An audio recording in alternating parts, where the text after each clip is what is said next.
नमस्कार दोस्तों, मैं अनिल गुप्ता आपका अपने इस चैनल समस्या का समाधान में एक बार फिर से स्वागत करता हूं। दोस्तों, पिछले एपिसोड में मैंने आपसे अंधविश्वास को लेकर कुछ बातें बताई थी, कुछ बातें करी थी। इस वीडियो में हम घर की नेगेटिविटी को कैसे दूर करें उसके बारे में आपसे मैं डिस्कशन करूँगा। कृपया ध्यान से सुने और उसको अगर ध्यान से सुने और नोट भी कर लें साथ साथ। हमें बचपन से ही ऐसी बातें बताई जाती हैं, सुनाई जाती हैं जिनका कोई मूल नहीं होता। ना तो बताने वाले को पता होता है, ना सुनने वाले को पता होता है। जैसे हमें बताया जाता है कि उदाहरण के तौर पे कि हिंदुओं में 33 करोड़ देवी देवता होते हैं, जबकि 33 करोड़ नहीं 33 कोटि के देवता होते हैं। ये आपको मैं आज बता रहा हूँ। कोटि शब्द संस्कृत का है जिसका मतलब प्रकार होता है। 33 प्रकार के देवी देवता होते हैं। अब उसको बढ़ा चढ़ा के 33 करोड़ देवी देवता बता दिया। उनको ये नहीं पता कि कोटि का मतलब करोड़ भी होता है और प्रकार भी होता है। पहले संस्कृत भाषा का ही इस्तेमाल होता था, इसलिए कोटि शब्द का इस्तेमाल किया गया है। और मैं आपको बताता हूँ कि वो 33 प्रकार के देवी देवता कौन से हैं, जिनमें 8 वासु हैं, 11 रुद्र हैं, 12 आदित्य हैं और 2 अश्विनी कुमार हैं। इस प्रकार कुल मिलाकर 33 प्रकार के देवी देवता हिंदू धर्म में हैं। आज के बाद आप 33 करोड़ नहीं 33 कोटि देवी देवता बोलना। ऐसे पता नहीं कितने मिथक भरे पड़े हैं जिनके बारे में किसी को कुछ नहीं पता। सिर्फ इस तरह से हो रहा है जैसे आगे वाली भेड़ चलती रहती है सिर झुका के, उसके पीछे सारी भेड़ें उसी दिशा में चलती रहती हैं जिस तरफ आगे वाली भेड़ चलती है। चाहे वो कुएं के अंदर ही गिर रही हो, वो सारी भेड़ें उसके पीछे पीछे कुएं में ही गिरेंगी। मैंने आपसे अपने पहले एपिसोड में ये बात बताई थी, आप जो भी कार्य अपनी रोज़मर्रा की ज़िंदगी में करते हैं उसमें बस थोड़ा सा फेरबदल करके आप अपनी ज़िंदगी को खुशहाल और आनंदमय बना सकते हैं। कृपया ध्यान से इन बातों को सुनना और नोट भी कर लेना जिससे आपको ये सब बातें ध्यान में रहें। मैं आपको एक एक करके सारे पॉइंट कुछ टिप्स दे रहा हूँ आज आपको। इन टिप्स को अगर आप ध्यान से करेंगे रोज़मर्रा की ज़िंदगी में तो आपका जीवन इतना सुखमय हो जाएगा। तो सबसे पहले जो होता है कि हमें जो तंग करती है ना, हमारे घर की नकारात्मक ऊर्जा जो होती है ना, वो हमें परेशान करती है। सबसे ज़्यादा दुखदाई वो होती है जो घर में नकारात्मक ऊर्जा होता है। आपको ये नहीं पता कि कहाँ से नकारात्मक ऊर्जा आ रही है, कहाँ जा रही है। सबसे पहले जब आप सवेरे उठते हैं, चाहे कितने बजे भी उठते हैं, अगर जल्दी भोर में उठते हैं सूरज निकलने से पहले तो बहुत ही अच्छा है। पर आजकल तो सब 7-8 बजे से पहले कोई उठता ही नहीं है। जब आप उठते हैं तो सबसे पहले अपने दोनों हाथों की हथेलियों को इस प्रकार जोड़ के और इसके मूल में, ये मूल मतलब ये होता है जहाँ हथेली ख़त्म हो रही है उससे थोड़ा सा ऊपर यहाँ पर मूल में, तो उसके दर्शन करें, उसको माथे से लगाएं अपने। फिर धरती माता को प्रणाम करें। फिर आपका जो भी आराध्य या जो भी इष्ट देव है या आपने जो गुरु बना रखे हैं उनका मन ही मन स्मरण करें और फिर धरती पर पाँव रखें और फिर उठें अपने। और आपके घर में बड़े बुजुर्ग हैं, आपके माता पिता हैं, अगर स्त्रियां हैं तो अपने सास ससुर वगैरह के चरण स्पर्श कर उनका आशीर्वाद लें। दोस्तों, ये बहुत ज़रूरी है माँ बाप का आशीर्वाद लेना और सास ससुर का आशीर्वाद लेना। और शास्त्रों में साफ तौर से ही लिखा हुआ है कि जिसके माँ बाप जिंदा हैं उसको किसी तीर्थ करने की ज़रूरत नहीं है।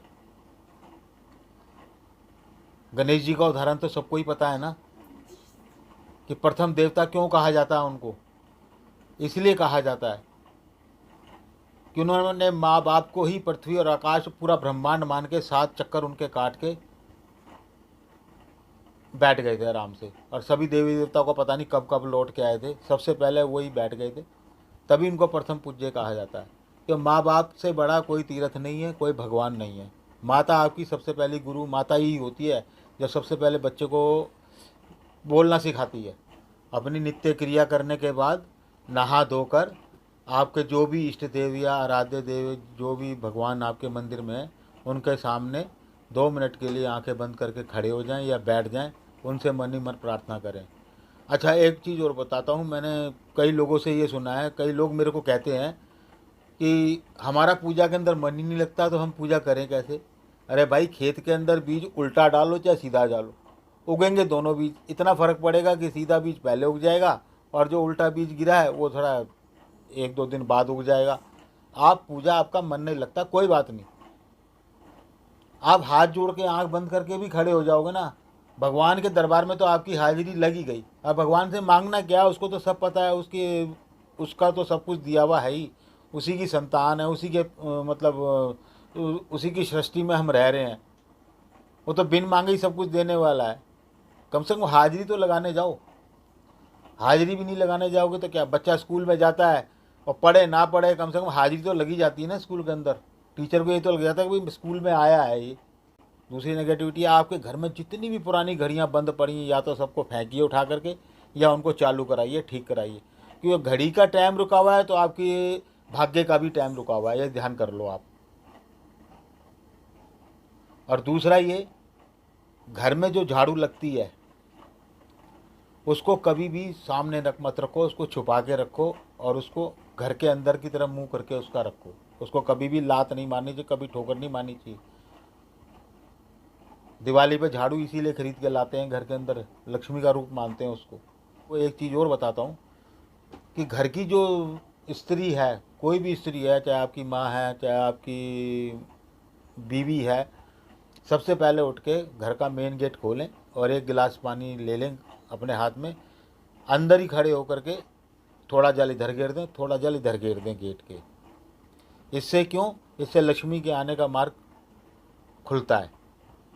ये बहुत ज़रूरी है। सूर्य सूर्य घर के बाहर दोनों तरफ सलावन बोलते हैं उसको, सलावन कर दें, थोड़ा जल इधर डाल दें, थोड़ा जल इधर डाल दें। उसके बाद अपने घर का काम प्रारंभ करें। घर में जितना भी कबाड़ आपका इकट्ठा हो रहा है उसको इकट्ठा ना होने दें, जो भी कबाड़ है उसको कबाड़ी को दे दें। पूजा घर को साफ़ सुथरा रखें, साफ़ सफाई रखें उसकी। और पूजा घर की सबसे ज़रूरी बात है, उसको सही दिशा में बनाएं। सही दिशा कौन सी, ईशान कौन होता है, पूरब। जैसे ये पूरब है, ये उत्तर है, इनका जो कोना होता है ना, ये सबसे सही दिशा मानी जाती है पूरब की। अगर कोने में किसी तरीके से आप ना लगा सको तो या तो उत्तर में लगा लो या पूरब में लगा लो।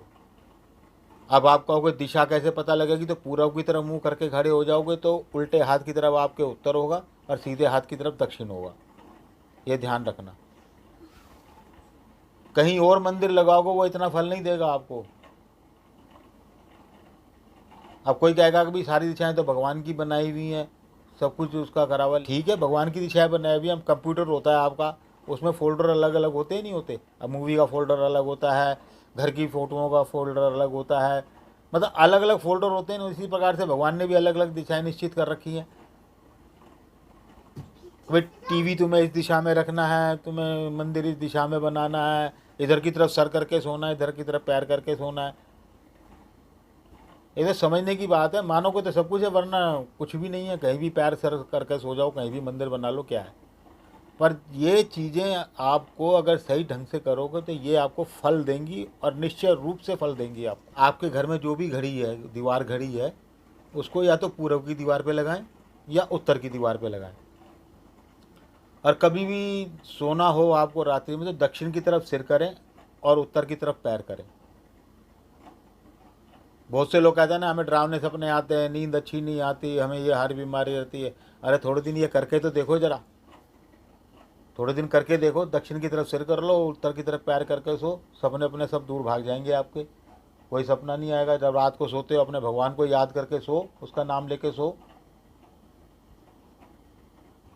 अच्छा, चौथी बात ये, सप्ताह के अंदर एक बार घर के अंदर जब पोछा लगता है ना पानी का, पानी के अंदर सेंधा नमक डाल लें। एक मुट्ठी सेंधा नमक डालो, या थोड़ा जितना भी आप डालना चाहो, सेंधा नमक डाल के उसका पूरे घर में पोछा सप्ताह में एक दिन करो।